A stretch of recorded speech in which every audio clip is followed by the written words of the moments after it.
ஜெஃப்னாபடியன் சொந்தங்களுக்கு வணக்கம். வடக்கு பரப்பில் 2 சம்பவங்கள் நிகழ்ந்து இருக்கின்றன. அதில் ஒன்று தையிட்டி சம்பந்தப்பட்ட விடயம். தையிட்டி திசவிகாரையால் ஆக்கிரமிக்கப்பட்ட பவானி வீதி விடுவிப்புக்கு எதிராக வலிகாமம் வடக்கு பிரதேச சபைக்கு எதிராக போலீசார் தொடர்ந்த வழக்கு மெல்லாகம் நீதிமன்றத்தால் தள்ளுபடி செய்யப்பட்டிருக்கின்றது. வலிகாமம் வடக்கு பிரதேச சபை தவிசாளர் சுகிதன் மற்றும் செயலாளர் வழக்கிலிருந்து விடுவிக்கப்பட்டிருக்கின்றார்கள். இது மட்டுமில்லாமல் இந்த வழக்கில் சுமந்திரன் அவர்கள் ஆஜராகி இருந்தார். இது தொடர்ந்து ஒரு இழுபறிப்பட்ட வழக்காகவே இருந்தது. இப்பொழுது இது முடிவுக்கு கொண்டு வரப்பட்டிருக்கின்றது. என்னதான் இந்த வெற்றி ஒன்றை நாங்கள் வடக்கு பரப்பில் பார்த்திருந்தாலும் கூட இந்த விடயத்தில் இன்னொரு பக்கத்தால் இந்த குட்டிமணி தங்கதுரைக்கு சிலை நிறுவுதல் சம்பந்தப்பட்ட விடயத்தில் அதனுடைய ஏற்பாட்டாளரும் மற்றும் நகரசபையினுடைய வல்வெட்டித்துறை நகரசபையினுடைய உபதவிசாளருமான சதீஷ் அவர்கள் மீண்டும் விசாரணைக்காக அழைக்கப்பட்டிருக்கின்றார்.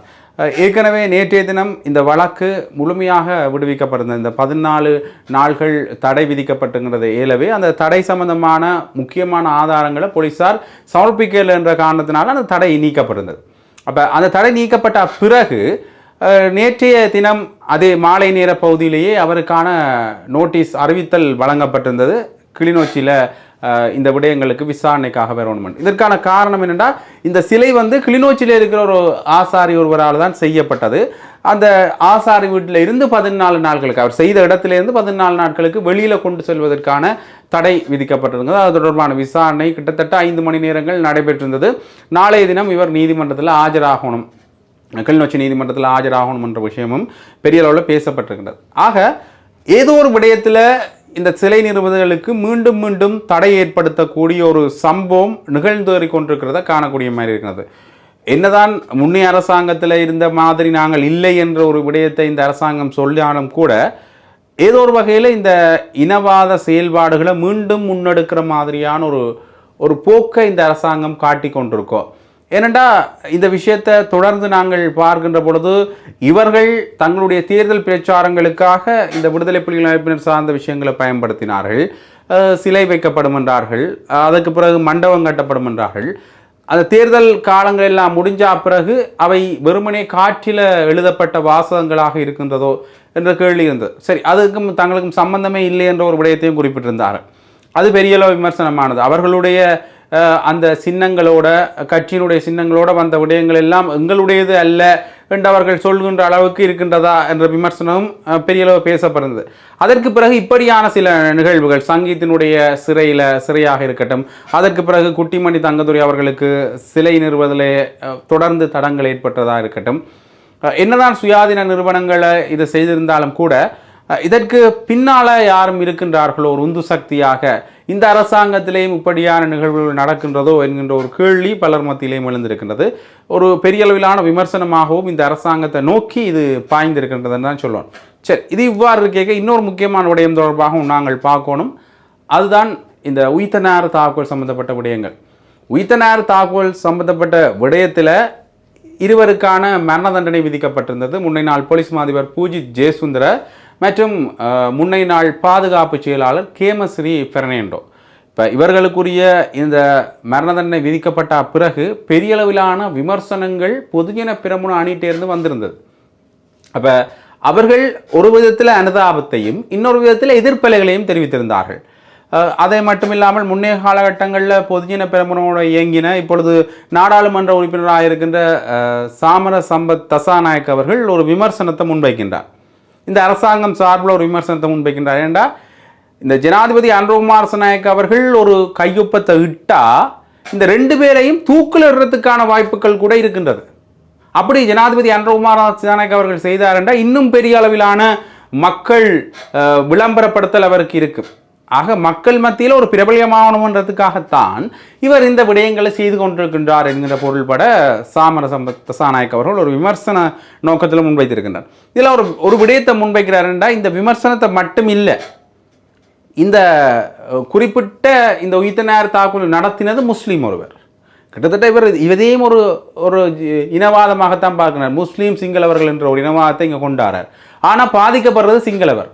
தொடர்ந்து வரும் காலங்களில் எல்லாம் சிங்களவர்கள் பாதிக்கப்பட்டு கொண்டே இருக்கின்றார்கள். ஆங்கிலேயர், போர்த்துகீசர், ஒல்லாந்தர், அதற்கு பிறகு விடுதலை புலிகள் அமைப்பினர், இவர்களால் சிங்களவர்கள் பாதிக்கப்பட்டார்கள் என்ற ஒரு விஷயத்தை சொல்கிறேன். பொது வழியில் ஒரு பேச்சு ஒன்று இருக்கின்றது. இப்பொழுது சிங்கள மக்கள் மத்தியிலேயும் அந்த விடயம் நன்றாக ஊடுருவி இருக்கின்றது. என்ன விடயம் என்று பார்த்தீங்கன்னா, விடுதலை புலிகள் அமைப்பினர் இந்த தென்னிலங்கை அரசியல்வாதிகளுடைய சித்தாந்தங்களுக்கு எதிரானவர்களை தவிர சிங்கள மக்களுக்கு எதிரானவர்கள் அல்ல. ஆனால் மீண்டும் இந்த திசாநாயக் அவர்களுடைய கருத்து என்ன மாதிரி இருக்குண்டா, அவர்கள் மக்களுக்கு எதிரானவர்கள் என்கின்ற ஒரு பிம்பத்தை கட்டியமைக்கிற மாதிரியான ஒரு நிலைப்பாட்டை அவர் வெளிப்படுத்தி இருக்கின்றார்.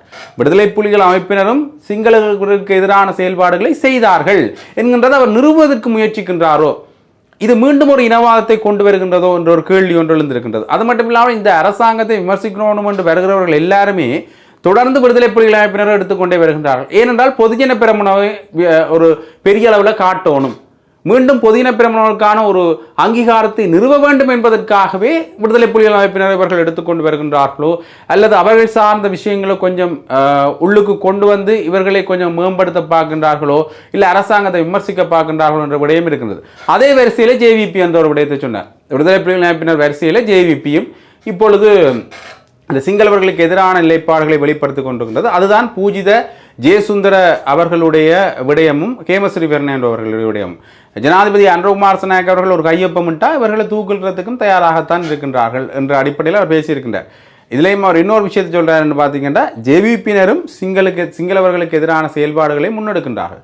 இந்த 300 பேரையும் கொன்றது யார்? பூஜித ஜெயசுந்தரவும் மற்றும் கேமஸ்ரீ பெர்னாண்டோவும் மட்டுமா? அவர்களா இந்த வெடிகுண்டுகளை எல்லாம் தயாரித்தார்கள்? அவர்களா கொண்டு போய் வைக்கிற சம்பந்தமான விடயங்களை எல்லாம் ஆராய்ந்தார்கள்? ஆக இப்படியான ஒரு கேள்வியை அவர் எழுப்பியிருக்கின்றார். இந்த விஷயங்களில் இன்னொரு விமர்சனம் ஒன்றை பார்க்கணும்னு பார்த்தீங்கன்னா, இவர்கள் இந்த உயிர்த்தனார் தாக்குதல் சம்பந்தமான விடயத்தை தடுக்க தவறினவர்கள் என்ற பேரில் தான் இவர்களுக்கான இந்த தண்டனை வழங்கப்பட்டிருக்கிறது. இன்னொரு பக்கத்தில் கோடபாய ராஜபக்ச, அசாத் மௌலானா, பிள்ளையான் மற்றும் சுரேஷ் செலே இவர்கள் மேலே முன்வைக்கப்படுற விமர்சனம், ஏன் இந்த ஆளும் கட்சியாலே முன்வைக்கப்படுற விமர்சனம், இதற்கு பின்னணியில் இருந்தவர்கள் அல்லது இதை கொண்டு செல்றதுக்கு உதவியாக இருந்தவர்கள் இவர்கள் தான் என்ற அடிப்படையில். சரி, அவர்களுக்கு என்ன தண்டனை வழங்கப்பட போகின்றது? உண்மையிலேயே அவர்களுக்கான குற்றத்துக்கான சாட்சியங்கள் இப்போது இல்லை, அடுத்த கட்ட நகர்வுகளில் சரியான இறுக்கமான பிடி இல்லை என்று ஒரு விடயத்தை பேசலாம்.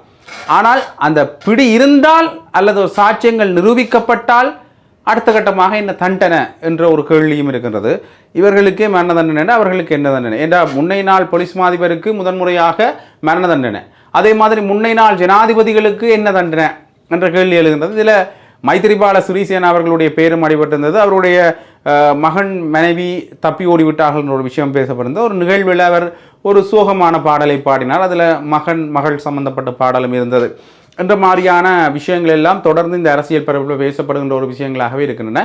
அடுத்த கட்டமான ராஜபக்சர்களுடைய நகர்வுகளுக்கு என்ன நடக்க போன்றது என்ற ஒரு கேள்வி. அதே மாதிரி இந்த உயிர்த்தனார் தாக்குதல் சம்பந்தமான விடயத்தில் இந்த 3 அடங்கிய நீதிபதிகள் குழாமினருக்கான பாதுகாப்பு அதிகரிக்கப்பட்டிருக்கின்றது.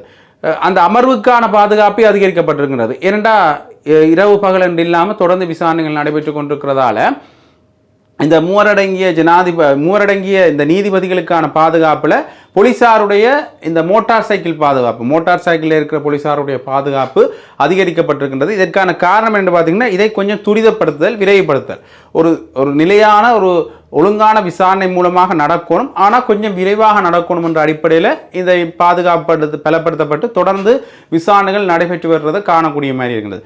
அதில் போலீஸ் மா அதிபர் ஒருவர் ஒரு சாட்சியம் ஒன்று அளித்திருக்கின்றார் என்று பார்த்தீங்கன்னா, சாய்ந்த மருது பகுதியில் இந்த புலஸ்தினி என்று சொல்லப்படுவர்களுடைய சடலம், சாரா ஜஸ்மின் என்றவருடைய சடலம் எடுக்கப்பட்டது. அது டிஎன்ஏ பரிசோதனைக்கு உட்படுத்தப்பட்டது.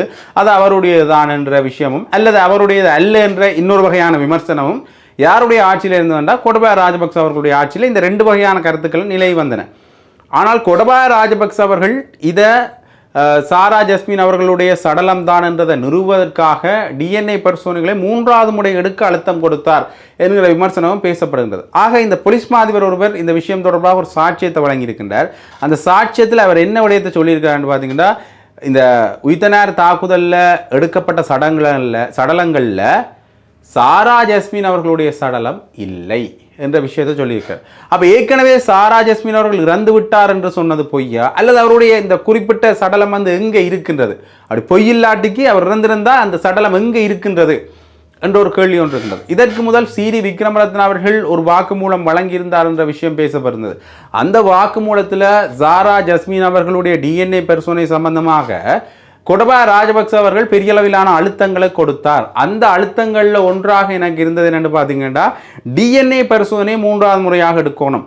அவருடைய கருத்தின்படி டிஎன்ஏ பரிசோதனை சாரா ஜஸ்மின் இறந்து விட்டார் என்று தான் இருக்கணும் என்ற அடிப்படையில் விசாரணையை கொண்டோடணும் என்ற அடிப்படையில் தான் அடுத்த கட்டம் நோக்கி நகர்த்தணும் என்றதுக்காக அழுத்தங்களை பிரயோகித்திருந்தார் முன்னைய நாள் போலீஸ் மாதிபர் சிடி விக்ரமரத்ன அவர்கள் மேலே என்ற விமர்சனம் முன்வைக்கப்பட்டு கொண்டிருக்கிறது. ஆக கொஞ்சம் இந்த கோட்டபாய ராஜபக்சவை நெருங்கி கொண்டு வருகின்றதோ இந்த உயிர்த்த தாக்குதல் சம்பந்தமான விடயங்கள் என்றால் அவரே தன்னை கைது செய்வதை தடுக்குமோமான ரிட் மனுவை தாக்கல் செய்கிற அளவுக்கு வந்துட்டு என்றால் ஏதோ ஒரு வகையில் கைது செய்வதற்கான வாய்ப்புகள் இருக்கின்றது.